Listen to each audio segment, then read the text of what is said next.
Toxic అంటే చూడొచ్చు, one time watchable థియేటర్లో. యష్ గారి పెర్ఫార్మెన్స్ చాలా బాగుంటుంది. ఫాదర్ అండ్ సన్ పెర్ఫార్మెన్స్ అనమాట, రెండు క్యారెక్టర్స్ చేశారు.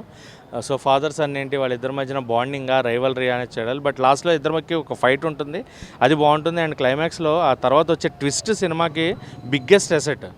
లాస్ట్ 15 మినిట్స్ సినిమా కోసం 3 గంటల 15 నిమిషాలు సినిమా తీశారు. అది ఒక్కటే కొంచెం లెంతీ అనిపించింది. అండ్ ఫస్ట్ హాఫ్ మన తెలుగులో మెయిన్గా సినిమా ఎక్కడ ప్రాబ్లం అంటే తెలుగు డబ్బింగ్ అండ్ డైలాగ్స్ ప్రాపర్గా సింక్ అవ్వలేదు అనేది నా feeling.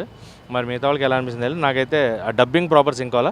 But production values, technical values, actors performances అవి చాలా బాగున్నాయి. అండ్ నయనతార గారు అండ్ రుక్మిణి వసంత్ గారిది సర్ప్రైజింగ్ క్యారెక్టరైజేషన్స్ ఉంటాయి. అండ్ కియారా అద్వానీ పెర్ఫార్మెన్స్ మటుకు చాలా బాగుంటుంది సినిమాలో. ఆమె ఉన్నంతసేపు కూడా she did the best performance. And Yash one man show కంప్లీట్గా ఫాదర్ అండ్ సన్ క్యారెక్టర్స్లో.